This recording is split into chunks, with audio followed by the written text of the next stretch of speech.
شب قدر میں ایک خاص دعا منقول ہے، اللہم انک عفو تحب العفو فاعف عنی۔ نحمده ونصلي على رسوله الكريم اما بعد، قال الله تبارك وتعالى في القرآن المجيد والفرقان الحميد، اعوذ بالله من الشيطان الرجيم، بسم الله الرحمن الرحيم، إنا أنزلناه في ليلة القدر وما أدراك ما ليلة القدر ليلة القدر خير من ألف شهر۔ حضرات سامعین کرام و ناظرین اعظام، رمضان المبارک کے اخیر عشرے میں طاق راتوں میں 21، 23، 25، 27، 29 ان 5 طاق راتوں میں ایک رات آتی ہے جس رات کو شب قدر کہا جاتا ہے۔ شب کے معنی رات کے ہیں اور قدر کے معنی تقدیر کے ہیں۔ شب فارسی کا لفظ ہے، عربی میں لیلۃ القدر کہا جاتا ہے اور فارسی میں شب قدر کہا جاتا ہے۔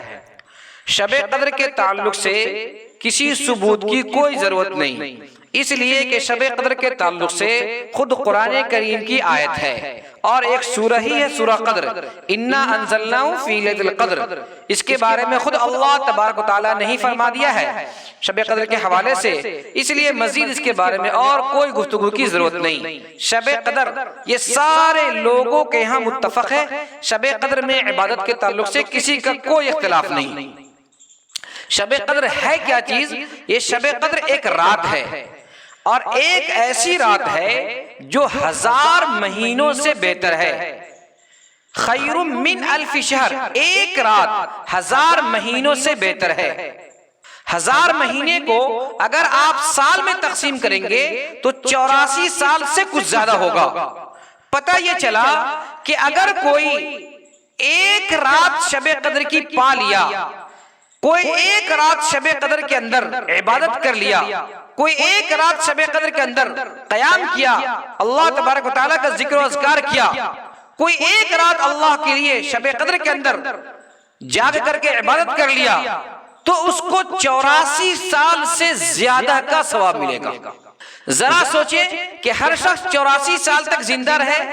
ممکن نہیں ہے۔ آج کل تو عام طور سے لوگ 60 سے 65، 70 تک جاتے جاتے چلے جاتے ہیں۔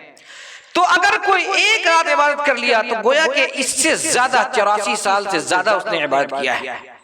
اتنی بڑی فضیلت والی رات ہے یہ شب قدر۔ شب قدر کس رات کو ہے؟ کون سی وہ رات ہے؟ رسول اللہ صلی اللہ علیہ وسلم اس رات کی خبر امت کو دینے کے لیے باہر آ رہے تھے تاکہ امت کو اس رات کی خبر دی جائے، لیکن 2 آدمی آپس میں لڑ رہے تھے، جھگڑ رہے تھے۔ انہی دونوں کی لڑائی کی وجہ سے، انہی دونوں کے جھگڑے کی وجہ سے رسول اللہ صلی اللہ علیہ وسلم سے اس رات کی تعین کو اٹھا لیا گیا، اور پھر آپ صلی اللہ علیہ وسلم نے اس ایک رات کو خاص نہیں کیا، بلکہ آپ نے یہ فرمایا کہ اب اس رات کو تمہیں ڈھونڈنا ہے رمضان کے اخیر عشرے کی طاق راتوں میں، یعنی رمضان مبارک کی جو اخیر عشرہ ہے، آخری کا 10 دن ہے، اس آخری 10 دن کی جو طاق راتیں ہیں، طاق کا مطلب ہوتا ہے پھوٹ اور جفت کا مطلب ہوتا ہے جوڑا، تو 21 یہ طاق ہے، 23 یہ طاق ہے، 25 یہ طاق رات ہے، اور 27 یہ طاق ہے، 29 یہ طاق ہے، اور 22، 24، 26، 28، 30 یہ جفت ہے۔ عبادت کرنے کا اس طاق رات کے اندر کیا مطلب ہے؟ مطلب یہ ہے کہ عشاء کی نماز آپ جماعت سے پڑھیے اور فجر کی نماز آپ جماعت سے پڑھیے۔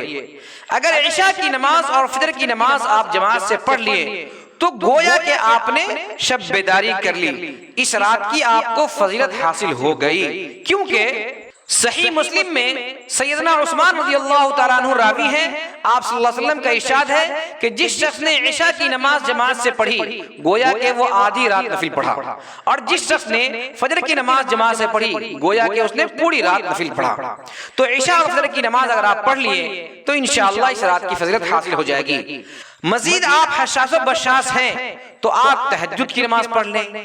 آپ صلاۃ التسبیح پڑھ لیں، آپ قرآن کریم کی تلاوت کر لیں، آپ نوافل پڑھ لیں، آپ ذکر و اذکار کر لیں، آپ درود شریف کا اہتمام کر لیں، تنہا اپنے گھر میں رہ کر کے اللہ کی عبادت کر لیں، انشاءاللہ اس رات کی بڑی فضیلت ہے اور یہ ساری فضیلت حاصل ہوگی۔ مگر افسوس، صد افسوس اور حسرت کے ساتھ کہنا پڑ رہا ہے میرے بھائی کہ شب برات جو شعبان کی 15ویں رات ہے، اس رات کو تو ہمارا جوش ہوتا ہے، ہمارا امنگ ہوتا ہے، اور ہم خوب چہل پہل کرتے ہیں، اور پتہ نہیں وہ تمام چیزیں کر جاتے ہیں جس کا شریعت کے اندر اجازت نہیں ہے، اور صرف اس رات کی فضیلت ضعیف حدیث سے ثابت ہے۔ تو اس کا اتنا مطلب ہے کہ اگر کوئی اپنے گھر کے اندر رہ کر کے تنہا کوئی عبادت کرنا چاہتا ہے تو اس کی گنجائش ہے، اس کو بدعت نہیں کہا جائے گا۔ لیکن اس رات کو لوگ تہوار بنا دیتے ہیں، پٹاخے پھوڑتے ہیں، گانے بجانے کرتے ہیں، جھونڈ کا جھونڈ، اس گلی اس گلی، ہر وہ چیز کرتے ہیں۔ اس پر میری مکمل ویڈیو آ چکی ہے شعبان کے تعلق سے۔ لیکن شب قدر جو رمضان کی 21، 23، 25، 27، 29 ان 5 راتوں میں سے کوئی ایک رات ہے، اس رات کے تعلق سے قرآن کریم کی آیت ہے، احادیث کے اندر اس کی فضیلت ہے، اور اس رات میں کسی کا کوئی شبہ اختلاف نہیں۔ اس رات میں ہم پوری رات سوئے رہتے ہیں، حتیٰ کہ فجر بھی غائب کر دیتے ہیں، حتیٰ کہ تراویح بھی نہیں پڑھتے ہیں، اور حد تو تب ہو جاتی ہے جب ان طاق راتوں میں ہم مارکیٹنگ کر رہے ہوتے ہیں، عید کی خریداری کر رہے ہوتے ہیں، اور